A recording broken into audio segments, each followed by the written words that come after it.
So today I wanted to give you some advice on how to create your own workouts and an example of how you create your own workouts.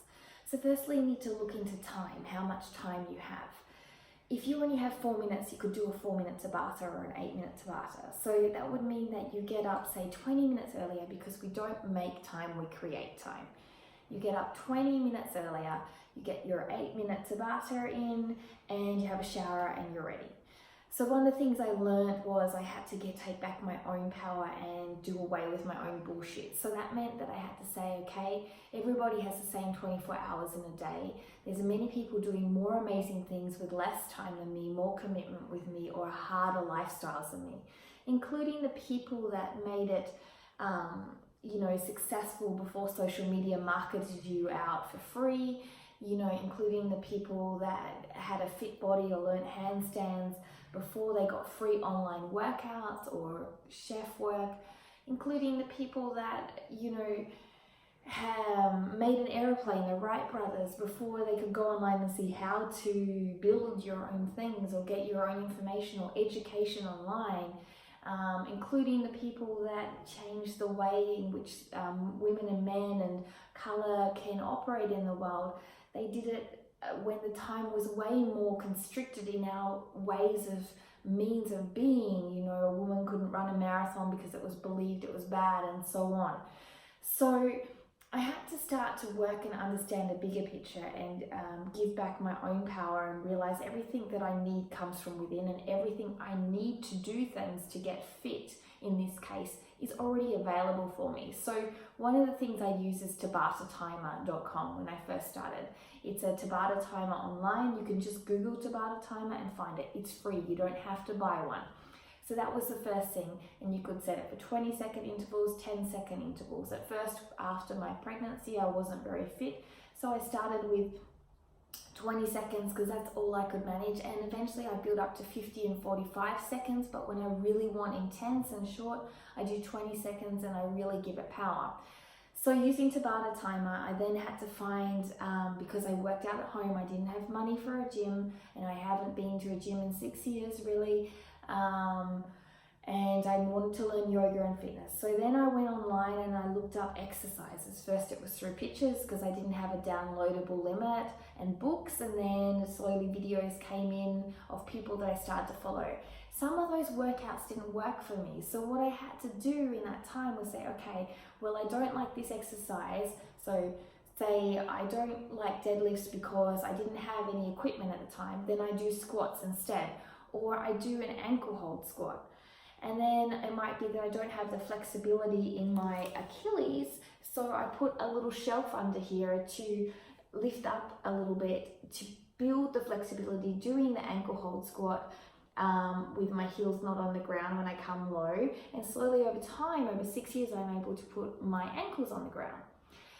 So let's give an example, because that's the only way we understand how to, build these things. So say you only know push-up, squats, and a sit-up.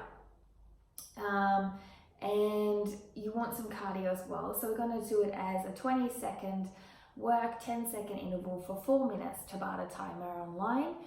And what you're going to do is for 20 seconds, you're going to work and you're going to do a squat, and then 10 seconds, you're going to jog, and then 20 seconds, you're going to do your sit-ups, and then 10 seconds, you're going to jog, and then 20 seconds, you do your push-ups, and then 10 seconds, you jog, and you keep repeating that until the timer goes out for 4 minutes. However, if you found that too hard with the jog in the 10 seconds, you put the jog as the 4th interval, and you do that. And there's your workout. And slowly over time, what you do is you build on that and you grow and you start to see new exercises and you play. And that's how I built my workouts.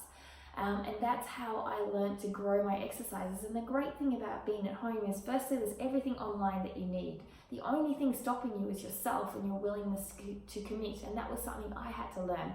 So I had to stop saying I'm too tired, because I was always tired whether I slept in more or not. And I still am today.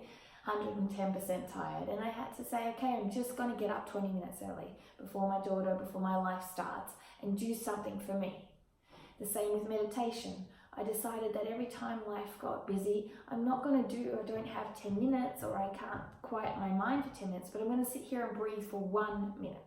And that was the start of picking positive and negative thoughts and choosing which thoughts I could interact with by becoming aware and breathing instead of just simply reacting. And every time someone angers me or a busy line and I really haven't got time for that, or you're stuck in a traffic jam, I sit there and breathe. And I realize there's nothing I can do. The only thing I can do to control this is to control me. And then life becomes a little easier. So getting back to the exercises, what did I do? So firstly, I started off with a push-up. And I started on my knees. And I started in this position. And you know what? I couldn't even go all the way down. So I was doing a push-up like this. And I had to learn not to arch my back. I had to learn not to round my shoulders. I had to learn to lean forward. And slowly what became a quarter push-up became a third push-up. And then became a half push-up. And then became a full push-up. And then slowly over time, I started to do the same thing with it on my full push-up with my knees up. And then I started to be able to change it to single leg and so on. And that's how you increase the difficulty of exercises with the Tabata movements in 20 seconds too. But it took time. It's been 6 years since I started regaining my fitness from my daughter. The same thing occurred when I was doing abs slowly. Firstly, I started with the sit-up and it was just like this. And I was like, I want to try new things. So I started to bring my knees up, or then I started to go opposite. Then I discovered things like bicycle crunches, and I started to play with these ab movements. And I even played with things like holds. So firstly I was on boat pose like this, getting my core back after pregnancy. Then I started to be able to lift off and doing 1 leg and 2 leg and so on.